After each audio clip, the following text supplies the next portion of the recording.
Okay, let's get locals going. Welcome in, everybody. Marcela, who do you see coming up on locals? I'm turning mine on I here. agree. Bookish is there. Owen, Bookish. local user. Very Karen. Hi, guys. Attention. Good morning, you guys. We have a Good new morning. picture of Owen. Look at Owen. Oh, so dapper. Yeah. I love your Okay, colors, guys. Owen. Andy is here in the house. Andy. Hi, you guys. I hope to see Mike Burt here again. You guys get on him. You guys, are we ready for the sip? I think we are. And Shelly's got it queued up for us. It's just a short little clip today, and then we're going to introduce you to our guest. So join us now. Bum, bum, bum. Hey, everybody. Come on in. Come on.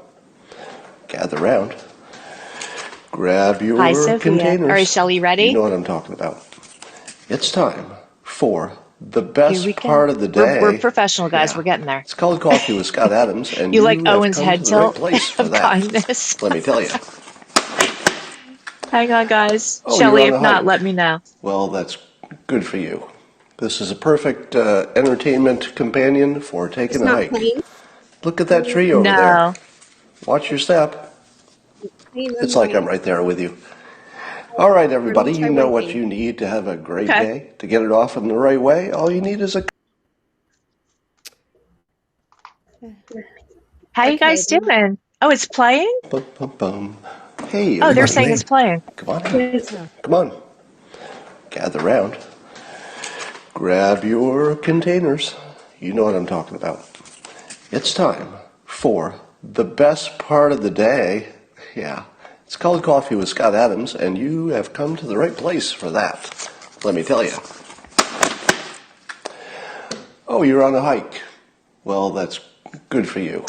This is a perfect entertainment companion for taking a hike. Look at that tree over there. Watch your step. It's like I'm right there with you. All right, everybody, you know what you need to have a great day. To get it off in the right way, all you need is a cup or a mug or a glass, a tankard, chalice or stein, a canteen, jug or a flask, a vessel of any kind. Fill it with your favorite liquid. I like coffee.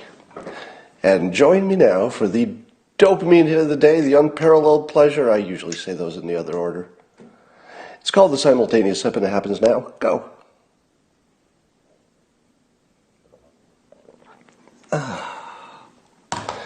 Do you know why I could never be an actor? Well, lots of reasons, but one of them, I can't remember lines. My memory, the way my memory works, is very different from other people's. So I can't remember the exact order of anything. I'm a little bit dyslexic anyway, so putting things in order is hard. But concepts I can remember forever, like a joke. If I hear a joke, remember it forever. So I don't have a bad memory, I have a different memory. I can remember concepts forever, but exact things like phone numbers, not a chance. I've had a question that I've had for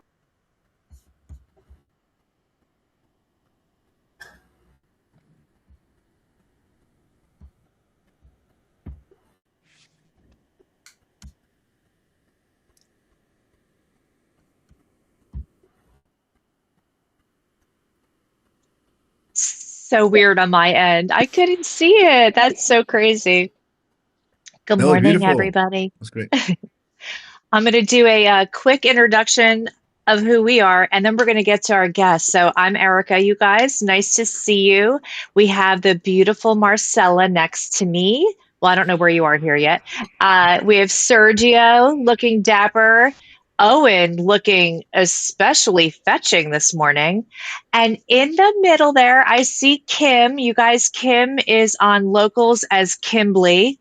So please welcome Kim. And I'm going to turn it over to you, Kim, so you could let everybody know about yourself. You have quite the interesting history and you've been through a lot, and it's very inspiring. So I'm going to turn it over to you to introduce yourself, and then we'll come back and talk about what we're doing. So take it away. Okay.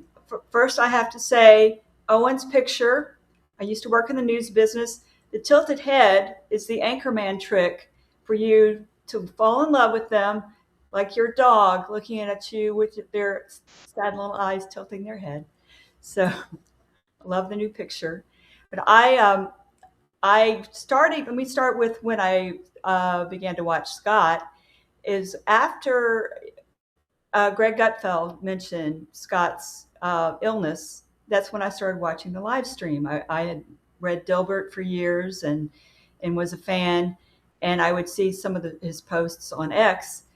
But I started watching every day because I was caring for my husband who had terminal brain cancer himself.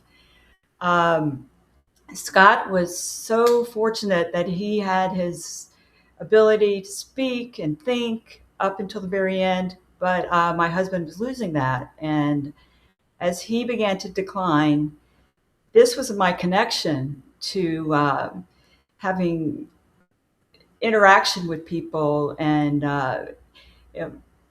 got me thinking every day, and gave me something to look forward to. So I did join as a subscriber once my husband passed away in October, and fully participating in everything.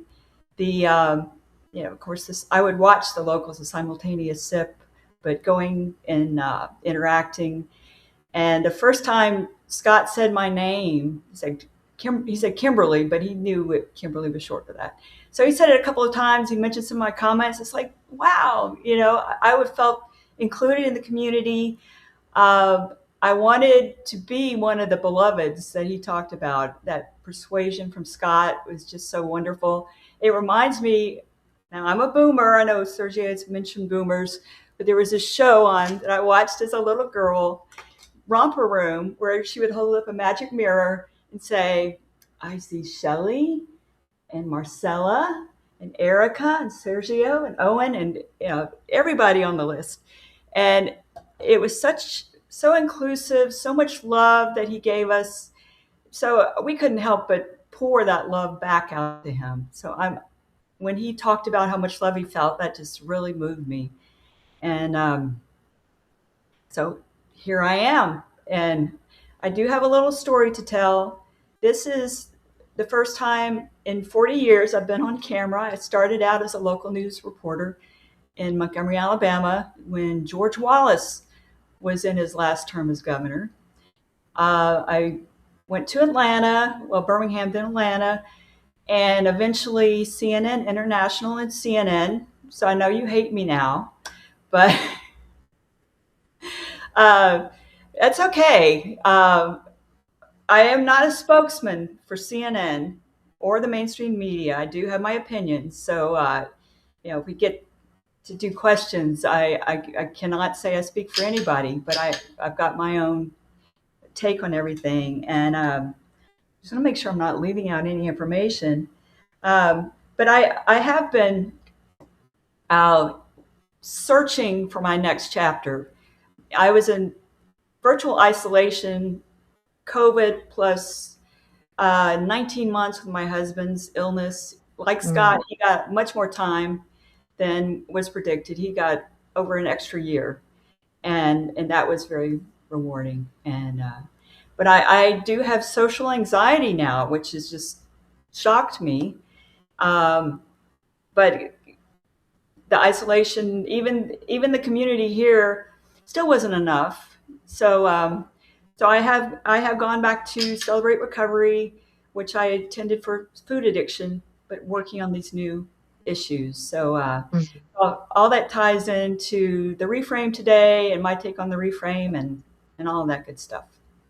That's amazing. And let me just tell you, Kim is kind of shortening her amazing bio, I guess, for the sake of time. I said just kind of go through it, but we're going to get to know you more, Kim, because you are absolutely a warrior and a fighter and an achiever, and you're accomplished. And we're so happy that you're here with all of us because, Greg Gutfeld always says, no one's a Picasso, right? We're all potatoes. We're all the same, So we're happy you're here and doing this with us today. And we want more people to participate and tell their story. That being said, Kim did pick out a reframe. Okay, so Kim, if you know which page or the name of the reframe, okay, so it's which reframe is it? Well, it's in the preface. I have the audio book, so I can't give you the exact page, but it's near the end of the preface. If you go to the bold print where it says usual frame, alcohol is a beverage, you'll be in the general area. Okay, so she's gonna read it to us, but she's gonna shorten it a little bit because it's kind of long. So let's listen along, and then we're gonna talk about it after because I think Kim, I definitely need to hear this one, especially the spin you're gonna put on it for me. Okay, take it away, Kim. Thanks. All right. If you're not excited about this book yet, here's my favorite reframe success story. If my feedback from social media followers is to be believed, this reframe has helped hundreds, perhaps thousands of people stop drinking alcohol. I invented this reframe in 2013 for my book, How to Fail at Almost Everything and Still Win Big. Here's the simple reframe, usual frame. Alcohol is a beverage. Reframe, alcohol is poison. Some readers of that book lost all interest in alcohol and quit drinking forever because they read those 3 words, alcohol is poison. And just skipping down a little bit, reframes don't need to be true. They don't even need to be logical. They only need to work. Is alcohol literally poison? No, or maybe, sort of, depends. It doesn't matter. Your brain will process a lie or any form of fiction the same way it processes, I guess it says the truth. I can't turn the page. Yeah. So that's why a movie can make you laugh, cry, or feel inspired, even while you know the story is made up. So when Scott talked about that, I don't know if it was the book or on the stream, but I had this instant bond with him because it matched a reframe I had done in my own life, which was very successful for me. And I'm going to send a photo to you in the chat. That's me at 325 pounds. I'm 5'9". I'm about 150 pounds right now. I did lose weight the old-fashioned way, weight loss surgery in 2026. I lost 165. Kim, is there any way for you to hold that photo up to the screen or no? Oh, I can do that. Just because not everybody can see a picture in the chat. So I'd like YouTube and Rumble and X, if possible. Oh, yeah. Not to put you on the spot. Okay. Because you guys, this is just amazing. There you go. Tell us again what happened. Okay. So I had weight loss surgery, lost 175 pounds. Went out, bought new clothes, the whole shebang. Oh, here's another picture comparing before and after. But then, like everybody else, weight loss surgery, Ozempic or whatever, the weight eventually starts to come back. And it's like, oh no, what's wrong? What's wrong? So I had to work on that in several ways. I went on a mission to find out metabolically what was wrong with me. Some of that worked, but I also used a reframe, very similar to Scott's. The reframe, it's all food is nourishment. The reframe is ultra-processed food is poison. In fact, I was at my sister's for Christmas, and she brought out a little Debbie cake in a wrapper, little Christmas tree with icing. And I said, no, that's poison. Terrible guest manners. I apologize for that. But if anybody has a cat on their lap, I'd recommend that you remove it right now. Because as a good producer, I bring props. It's some ultra-processed food. And I just see something in a wrapper, because you can't identify ultra-processed instantly, but wrapper comes pretty close. So ultra-processed food. Oops. So there go the chips. But if it has a wrapper and it says organic, it's like, that's pretty good. If it's organic peanut butter. Yeah, to that. But the key to the reframe for me was the image. Every time I see ultra processed food, I see this little image here of the skull and crossbones on the food. I just picture that. And it's really just steered me away from that stuff. It's been the biggest successful reframe that I've been able to do Good. in weight loss. And it's still, I still have to tweak it. If I find out if I start to gain weight, it's like, okay, what am I doing differently? And I work on that. But another thing that's worked for me is no diets, nothing. I'm never on a diet. No food is technically off limits, even the Doritos on the floor right now. But it's given me that permission, has given me an ability to relax, because something you deny yourself, for me, I want it more. And I love that, Deb. So I was almost called you Debbie. Oh my God, because we said little Debbie. Thanks, Kim. So I love that. Also, I have a friend who's recovering alcoholic for a long time. And, there was a lot of people that were getting involved with gossip and this and that. And I was trying to say to him, you know, I do this with everything. I feel like the alcohol is poison is probably one of the best ones, because I was saying to him, every time someone tries to feed you some toxic gossip, I said, they're trying to feed you poison. So every time you hear something like that, picture it as like a shot of vodka or a shot of gin. And they're just trying to feed you this poison, because alcohol is poison and it was his poison. And it does so much damage. So I kind of feel like that all the time. So even if food is your addiction, or gossip's your addiction, or whatever it is, think of that thing as the alcohol, because alcohol is poison. There's no benefit to it. Some people will say, "Oh, Erica, it's fun and my mood and whatever," but technically, there's no health advantage to alcohol. It does more damage than most drugs. So I like this reframe for food. Sugar is poison for sure. And we know that sugar has been linked to, I'm not a doctor, I'm just saying what I hear, causing cancer, because it's putting your body in a more acidic state, and cancer loves to grow in acidity. So, link it however you have to for whatever the addiction or the poison is in your life. It's such a useful reframe. Do you guys want to chime in on that? Because I find it very useful. I want to say something first that is kind of, I understand now why Scott is a little sideways.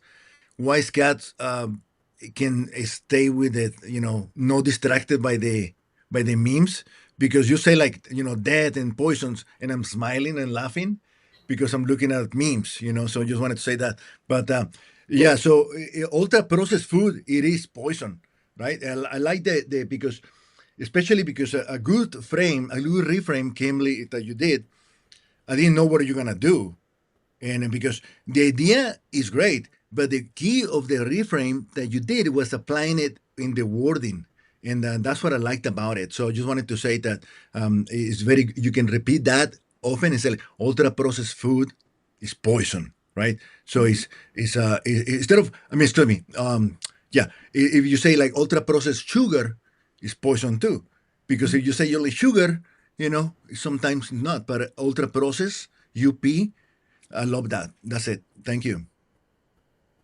I do use organic maple syrup to sweeten my coffee, which is healthy and good for you. It's good for your brain. And I did a reframe for other things related to that. You'll see over my shoulder the cookie jar. That's now a pistachio jar. And my husband loved those duplex cream cookies. And I said, okay, what am I going to do with the jar? Pistachio jar. What I was going to add to this, Kim, is you talked about how you're not in a diet all the time. And I'm wondering how systems versus goals helped you, because it sounds like you have a system versus a goal of like lose 10 pounds and then gain another 10 pounds after. And then it's like this yo-yo dieting, but you've realized on your own that the best, I guess the best option is to do a system. Can you talk about that? Yeah, I basically, well, I have a dual system, exercise and food. Is I start the morning with, I have a vibration plate, which happens to help. I have an autoimmune disease too, and I do have a photo of me in an autoimmune flare. So you could see how much puffiness, how much inflammation is, how much misery is there. So the vibration plate helps my neuropathy. It gets my mitochondria fired up. And y'all were talking about the little pinky move when you know want to get out of bed. This is the pinky move of exercise. So it gets me going. And I have some health drinks that I do with that. And then I do TRX straps for resistance training. And then eccentrics, also known as classical stretch on many public TV stations, for mobility and flexibility. I've had some bad falls where I've broken bones, and I was caring for my husband, and I did not want anything to happen to me. And I said to myself, I'm training like an Avenger. I was training really hard, got in the best shape of my life. And even after he was gone, it was like, I feel so amazing. I'm going to keep this up. So that's my system in the morning. Then I have 2 poached eggs, and then sometimes I'll add something else. I have avocados, and then at lunch, usually a grazer for lunch. I like nuts, of course, is one of my favorites. Back to avocados. Um, Evening, I was using prepared meals with my husband, the Tavala meals, and I really like the variety in those, so I've stuck with those mainly for the What's the evening. name of it? It's called Tovala, Tovala. You basically, the meal arrives once a week, the package of meals, you scan it, you cook it. He was a hamburger guy. I was an Indian and Thai food type person. So it's perfect if you have a household where you have different kinds of food tastes. And That's awesome. and if somebody has parents that they're worried about what they're eating, that's a great thing to suggest to them. Like I That is said, good. I am a boomer, and I not I don't regret getting old. I regret that I did get old. That's a reframe, and Well, it's your system is to think and move toward being an Avenger. And so it's yeah, like what does it take to do that? Instead of just saying like I'm gonna be, you're like, okay, here's what I need to do to hit that peak performance for Kim. yeah. And it's working for you. I love that, Kim. Thank you so much. I, you guys, so make sure I posted Kim's Twitter handle for today's show notes on Locals. She's at Kimbly, and you guys, we drop that in the chat for Locals. And if you have any questions, I know Kim would be happy to answer them for you. So please reach out to her for like what she's doing, even about her CNN and news journey, dealing with caretaking and grief. Like you've been through a lot, and we're so happy that you're here with us, and you're part of what we're doing moving forward. I love that. Yeah. Sergio, did you want to Erika, say something? oh Yeah, yeah, I haven't seen Owen speak or move in a long time. I want to make I sure that he's know. fine. Well, we're Owen, gonna check with Owen right now yeah. and do some news. So that's what's happening. And I want to hear his voice. I want to hear his voice. I Owen, haven't are you heard it okay? Are you all because. right? Oh yeah, just checking. Oh, Owen. Oh, yeah. I just All worried. right. My Guys, bro. Okay. He's my brother. All right. Well, we're All gonna right. switch over to talking about the news. I know Marcela, you have the news stories to kick us off, and then Owen will regain his composition, and he'll be oh, joining us too. the day that I'm like not as ready. Good Lord. I have a list of stories. Yes. Okay, Now, so I have my backup. Oh, Owen is can back. anyone hear me? Oh, we can hear you now. Okay, sorry, something went wrong with my sound. Yeah, no, I was actually waiting for my turn to jump in and ask some questions to Kim. I did want to make a comment that on the systems, I can see that you've picked up some of the tips from Scott. That, like, the jar of pistachios is a great example where you clearly have just gotten rid of all the bad things and you don't keep them in the house, right? And you have replacements, which I think is something that Scott talked about in context. Like, if you have bad thoughts, you can't just focus on the bad thoughts and make them go away. But if you replace them with good thoughts, then they do go away. You just have to do it the opposite way that you might be normally thinking about it. And I think this is the same thing with food. It's like, if you just have a bunch of bad food in the cupboard and try to resist it, that's never going to work. But if you just get rid of it completely, and then if you also have good things to eat, then it just makes everything work. And it seems like exactly what you've been doing. I also wanted to mention, I love your simultaneous swaddle jacket. Yeah. It looks like it was made directly out of Erica's blanket. Birch? Oh, nice. Yeah. Mm-hmm. Yeah, that's perfect. So, I think you mentioned that you might be able to tell us, like, what it was like putting together the news at CNN. I'd love to hear about that.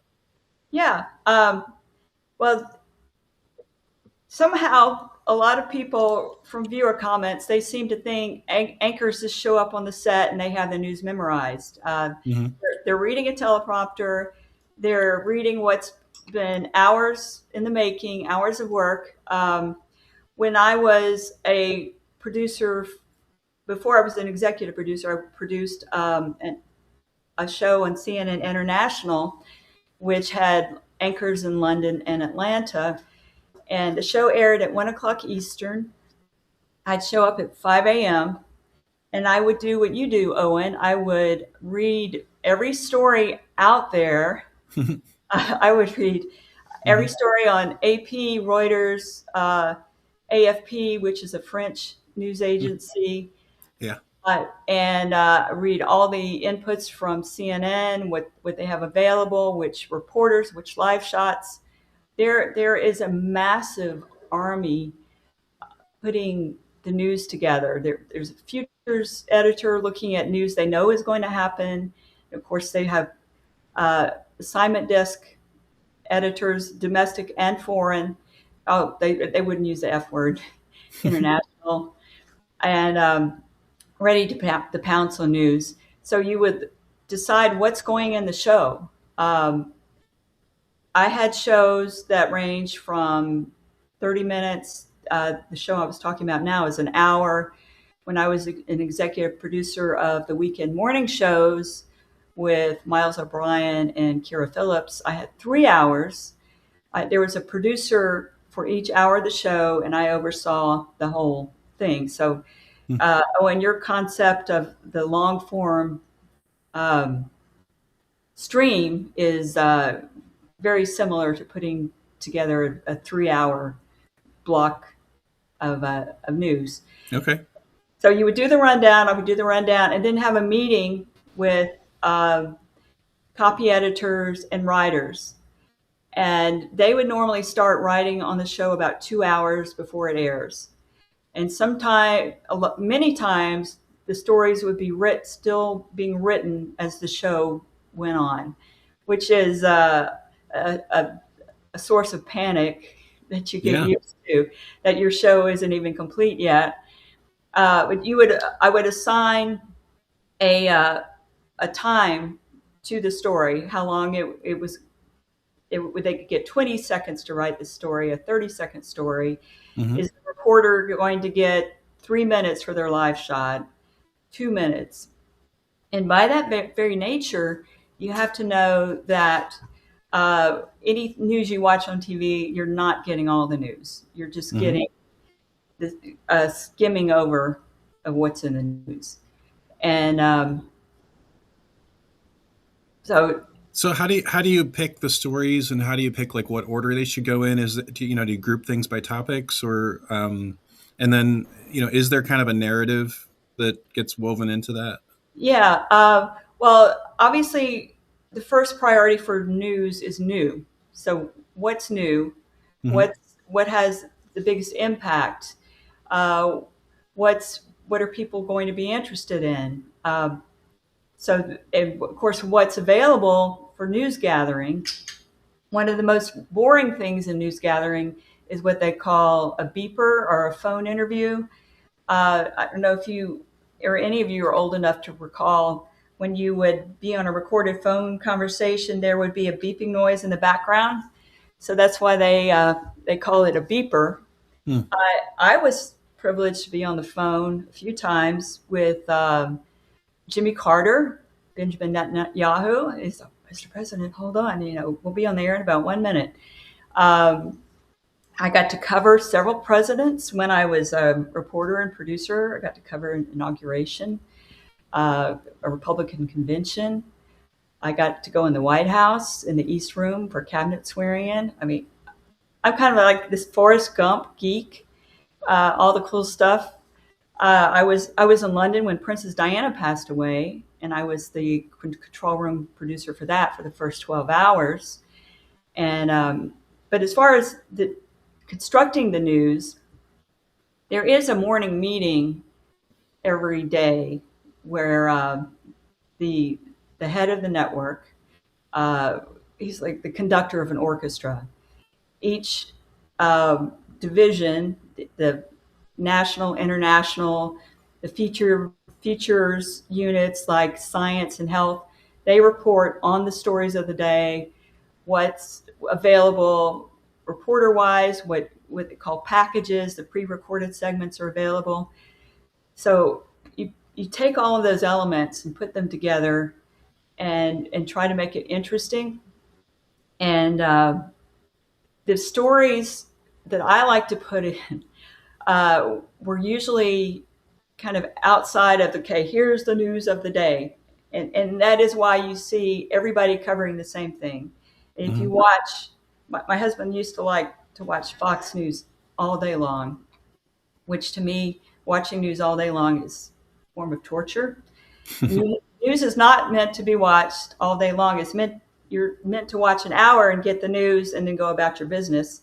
But one viewer wrote us, said that our news was like pistachios, that she couldn't stop watching, like you can't stop eating pistachios. I think it's bad for your mental health. But the news, you want to have a complete package, and you want to make the bosses happy and include the stories that they think are important. But you'll watch one network all day long and say the same stories at every single hour, which is so boring to me. But one of my favorite stories that I would stick in were, and this sounds like something you would dig up, Owen, bubonic plague breakout in the American West. Every time there was a bubonic plague breakout, I would put that story in there. And it's one thing you should also know about news is the news stories give you dopamine hits. Like Scott used to talk about dopamine hits a lot. Yeah. That's why when you see a spectacular story or clickbait story, you're getting that dopamine hit. And those stories that I recognized that cause that hit, those were the stories I would tease at the beginning of the newscast. You'll watch some network newscasts like CBS. They do 30 full seconds of teases, what's in the newscast, down to the fuzzy animal at the end of the newscast, and they call that the kicker, to get you roped in and stick around for the whole thing so they'll get the ratings. So did I answer that enough for you, or do you have some more? Oh, definitely. Yeah, that's very insightful. Did you ever get in trouble for any stories that you put in the show? I actually, no. I didn't. Okay. They gave me a lot of leeway, and I did get promoted to the London position based on that show. I was talking about the 1 o'clock international show. And so is your perception that the news process has changed a lot, though? Because it seems like it has to me. At least it's gotten more polarized. And it seems like it's more of an activist sort of thing where they do mostly present one side. Whereas I think 20 or 30 years ago, it was not like that. I think they were I thought they were kind of like required to present both sides, especially on a political type of story or something. Oh, yeah. But it seems like that's just totally gone by the wayside. Yeah, that, and also you get what you have the panels with the four people on one side, then the foil who has the opposite political belief. It's Mm-hmm. Jessica Karloff on Fox, Mm-hmm. um, Scott Jennings on CNN. The Yeah. one person that's not balanced. They're setting this up for conflict, Mm-hmm. and part of the turnaround happened when Fox News came into existence, and it threatened CNN. Fox News was putting a lot more talking heads on because that was cheaper than actually covering the news. And these panels that have evolved from that, I cannot watch many of those programs for very long. Mm-hmm. That's not news. That's just discussion. Yeah, I see those as more like entertainment rather than news. I know Yeah, they talk about the news, but it's more of an entertainment thing to me. but we would have discussions on. We had these we called guest bookers who would arrange for the guests to be on the news. Mm-hmm. It's okay. How do we balance this segment? We would have those discussions. We would either have a second guest with a different opinion in the same segment, or another guest to follow that guest, or we would decide, okay, next hour we're going to have a guest with a different opinion, and we're going to tease it that it's coming up, and then we come to that second hour, we'd have a clip of the first guest. So I we remember that. They used to do it like, you're right, they would get their own slot, and it wasn't always like this debate of yelling back and forth. And I appreciated that because it wasn't like everything's so angry now. yeah. And yeah, so I feel like that's really changed the way we discuss things in our everyday life. Like everything's got to be a battle. I think it's a terrible model. Well, I was at CNN from 95 to 2003, and I have a little prop to show you. This is the war book for the Iraq War, created before it started. And it does say it's for internal use only, so somebody might be at the door before we were. But there was something that happened there that really jarred me. Is I was working the night or the day the war broke out, and one of the vice presidents came up to me. I was an executive producer of regular CNN at the time. She said to me and a small group of other people, she said, "We're supporting the war." And to me, as a journalist, I was floored. It should be, "We're covering the war." Yeah. Now I think, and I think the pressure from Fox News had a lot to do with it, because it's flag waving patriotism, that no matter what would happen, they would still be supporting the war, and that's why CNN went on in that. So I don't know if that's ever been made public. That was the. I certainly I see think, that as kind of obvious. yeah, Just yeah, that, me too. like, I mean, it's, I wasn't alive during the Vietnam War, but I'm pretty sure the coverage was pretty different. and I think any of these recent wars, and it just seems like, especially CNN, because I remember those days, but maybe they spearheaded it and then everybody else copied it, is just like any kind of war was like, we're going to put that on constantly. We're going to embed ourselves in the troops, and we're going to like just have as much live coverage as we can, and we're going to always talk about it like it's amazing. And one of the examples that really struck me was in Trump's first term, when he fired that first missile into Syria or Afghanistan or wherever it was. Like, all the news stations jumped on that and said, Trump, for the first time, seems presidential. That's right. And it's like, He dropped wait the mother a of all second. bombs. Like, that was the first positive coverage Trump got from the news. Yep. Was when he fired a missile. Ratings. Yeah. Well, I think there was a turning point against Trump that has to do with CNN. I wasn't there then, but this is from my observations. Jeff Zucker was in charge of the Today Show during the 2016 campaign. And Trump was always doing something outlandish, controversial, on the verge of him supposedly having to drop out of the race. So they would have him on there doing telephone interviews almost daily. And at the top of the show, eating up tons of time, just totally drowning out all the other candidates. And I think when Trump got elected, that Zucker felt a guilt about that. And then he became head of CNN. And then it becomes the anti-Trump network. Mm-hmm. And which I think drove even more attention to him. Yeah. And once you, as a network, tilt one way or the other, it's hard to get back to the middle, because then the people that are supporting the tilt get angry and they leave. So you've got people on both sides just leaving. So I think that was a lot behind it. But like the COVID thing, talking about, we're supporting the war, I think there had to be some behind the scenes. We're supporting the lockdowns. Yeah. We're supporting the mRNA vaccines.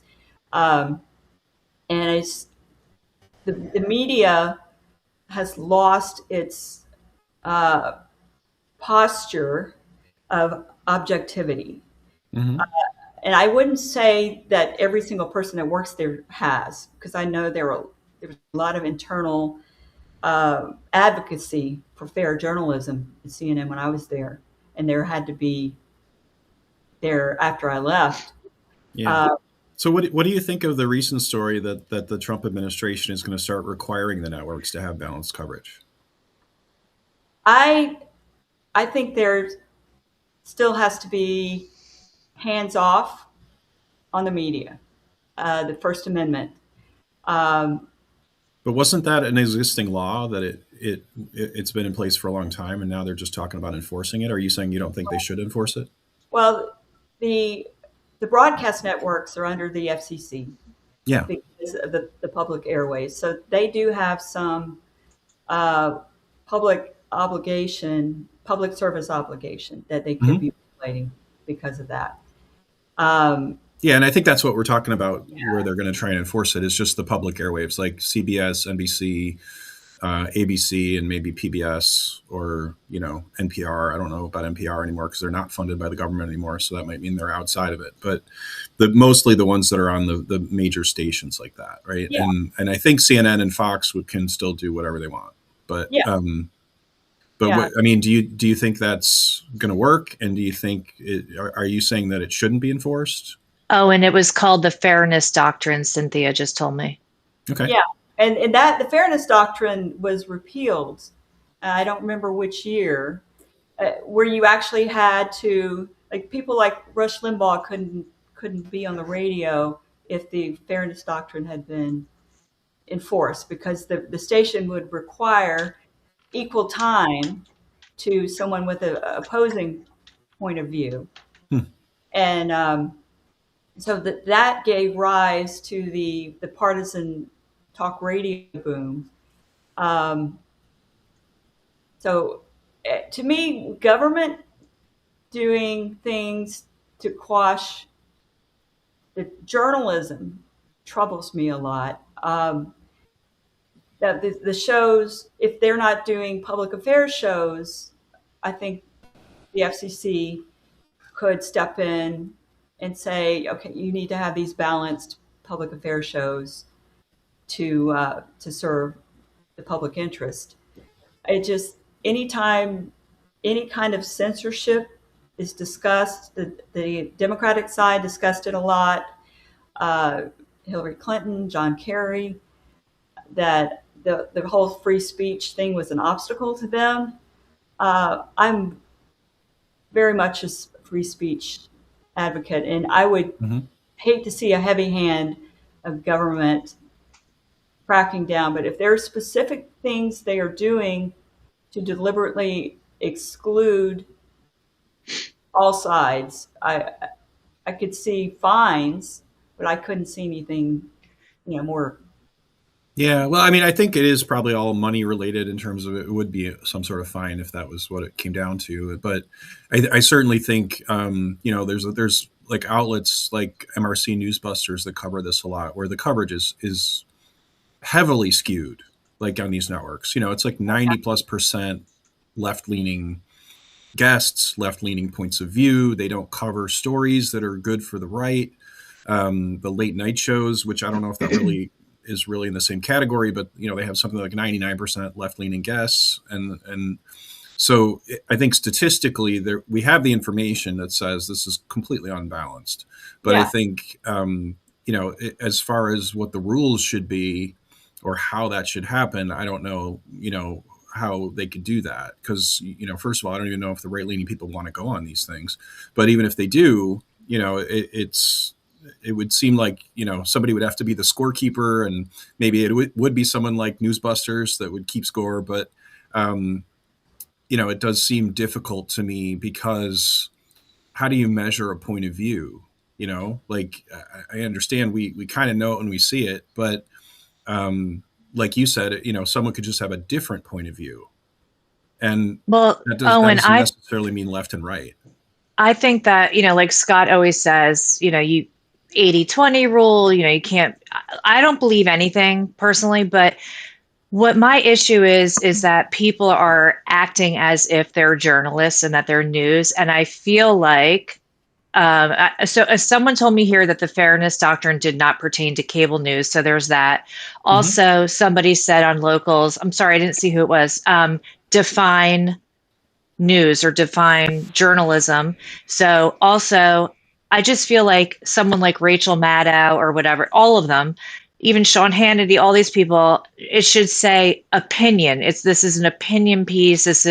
And then also, I don't think I am a free speech absolutist, but I also think that if we can't trust our news sources, just like if we can't trust voting, you know, it's it's wrong, because just like the fine people hoax, I mean, Obama was just still talking about it. They're still bringing it up, and it's a known hoax. And I feel like if you do that and it's blatant and it's already known to be a lie, that you should have your credentials pulled, because you're spreading propaganda without saying it's propaganda. I know Marcela's dying because she's the No, attorney, no, not at all. but that's so misleading. It's actually the news pushing an agenda and lying to the people under the guise of journalism and protected speech. And I just feel like the news people should be held to a higher standard. Done. The fairness doctrine was repealed. It does not apply to. It does not apply in current world. I don't think it should come back. And it never applied, and it never will apply to CNN and Fox News. You know how you are able to control CNN, Fox News? By walking away from it, by not giving it credence, by not saying that they're correct, and by not giving them ratings, which their ratings are way down, So I think most people realize that they're not true. And I think that's important, is that in the world of capitalism, if you're not going to buy the product, they're going to stop selling that type of product. And I think that's the power that we have as consumers. But I don't believe that the government should control the press. Mm-hmm. Well, that was going to be one of my follow-up questions, was where do you think this is headed in terms of how many people are watching these stations? Because I get the perception that their demographics are just boomers at this point. And once those people start dying, they're just going to continue to have less and less ratings. And I don't see how they could ever get more people to watch, because, CNN is, in theory at least, and somewhat in practice, moving more towards the middle. They have Scott Jennings, they at least they have Harry Enton, they're doing some things where they're putting things on air that are more balanced or that talk about the other side. And I know CBS is doing that whole thing with Barry Weiss and the new anchor. And they do seem to be trying to do that, to be, closer to moderate or both sides. But I don't see any sign that means their ratings are going up. if anything, I think it's more of a whiplash thing where they were so left leaning for so long that they purged all of their right leaning viewers. And now that they're going back towards the middle, they're just going to purge all their left leaning viewers and no one's going to be left. Do you see it that way, Kim? Yeah. Ratings have been declining on cable news for years. And as more news outlets become available, most of us get the news on our phone right now. In fact, if I see a news story being teased, I don't have to stick around for the news. I can look it up and see what it is and go about my day. So these stations, these broadcast stations, are losing their power, and I think that will continue. But there is an event in history, journalism history, that might be relevant and interesting. I don't know if you've heard the term yellow journalism. Yeah. The 19th century newspapers in New York, they were running stories that were sensationalized with fabricated facts. It sounds like fake news. Crime, scandal, and war. They would have misleading content, prioritizing entertainment over verified facts. And, you know, the two newspapers that were doing that, they were run by William Randolph Hearst and Joseph Pulitzer, which is funny, who's now his name is associated with quality journalism. The response to that was the rise of the New York Times, which is very interesting. So it was replaced by real journalism, which they need to get back to. And so things that are rising now that are going to replace these these traditional news sources as our top forms of information.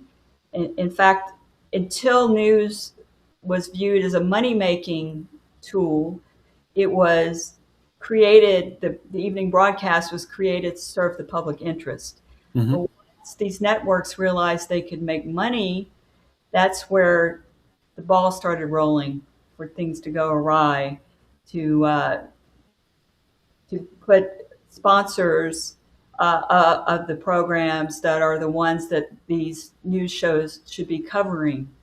And how do you have Pfizer as your sponsor and you're talking about Pfizer vaccines? Like, it's all stupid. Erika, when you have a chance, I would like to jump in for a second. You do it. Okay, thank you. Okay, so Kimbly, the most important thing you said today was when they whispered at you that they're supporting the war.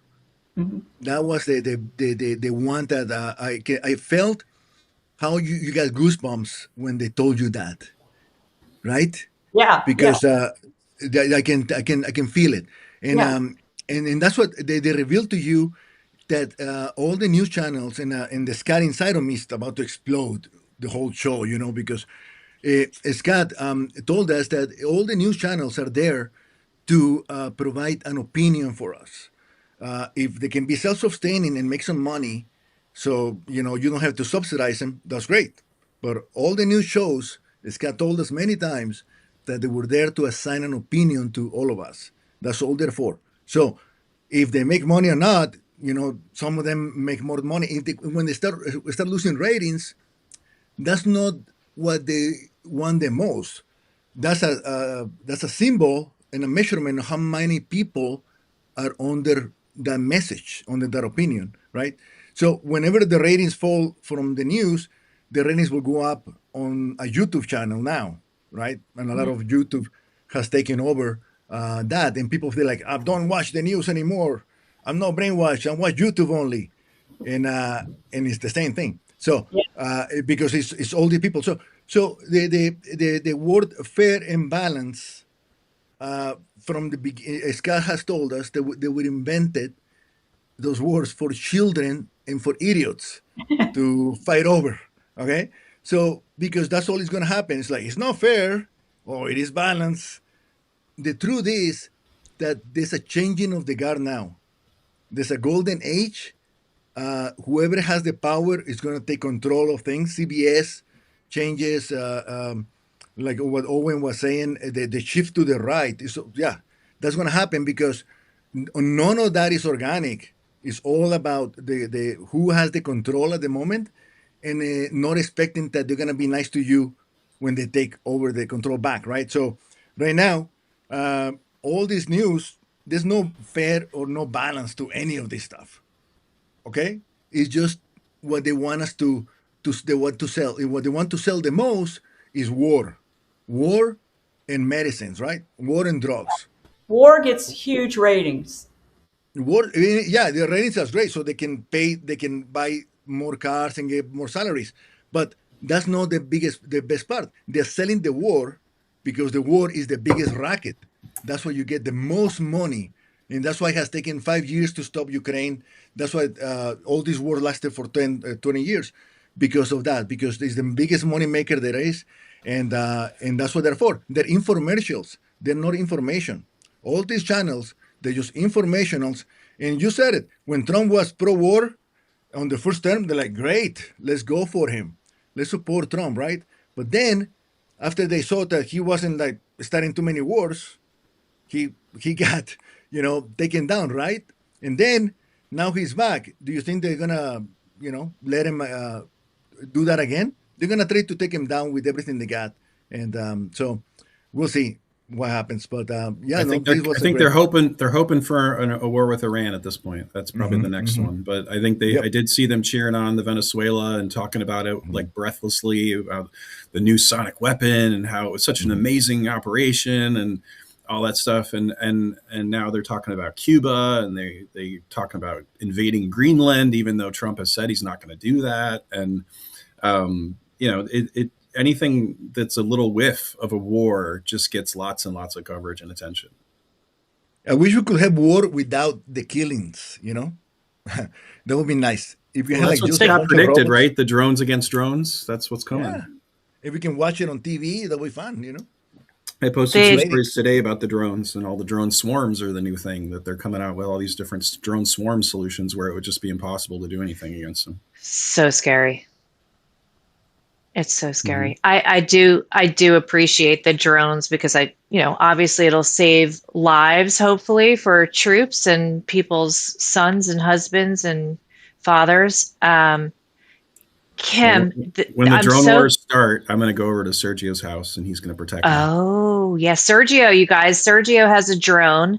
It's like a little pet. It flies off of his hand and it comes back to him. And he's actually going to show it to us one day. We'll do that one day. It's pretty interesting. He's our gadget guru. Love it. Kim, we really like I said, your bio is so interesting, and I hope you'll come back again. It's really fun to talk about the behind the curtain on the news and get a glimpse into what's happening. And everybody in the chat, did you love having Kim on today? Let us know, because we did. And Owen had great questions, and I just appreciate the insight. And we all have to be careful with our news sources. What is news? Where do we get it from? A lot of us got it from Scott every day. I know I counted on him to help me figure things out. Luckily, Owen's got his show on Saturday where you can just talk news nonstop for hours and hours. But I hope you had fun, Kim. I hope we made you feel welcomed. Oh, you did. And I do not want to miss an episode of Scott Adams School. I'm loving this. I'm growing and learning, and I'm just so honored to be a part of it today. And I just thank you. Love all of you and love everybody in the chat. Thank you so much. Thank you, you guys. So tomorrow is a special show, you guys. Shelly will be on, and we asked somebody else to come on. We'll introduce you to tomorrow, but we're going to talk about Scott's memorial service, and just about Scott in general. So we would love for you all to be here for that. And then we will have Owen on Saturday for more news. But tomorrow, please all be here. Let's have a closing sip for our beloved Scott. We miss him so much. And everyone, please go out there today and be useful. Help somebody that needs help with something. And Kim is her information has been dropped in the chats and it's on my X feed. If you want to get in touch with her, I see a lot of you have different questions for her and she's very open to that. So, all right, guys, we'll see you tomorrow. And to Scott. To Scott. Scott.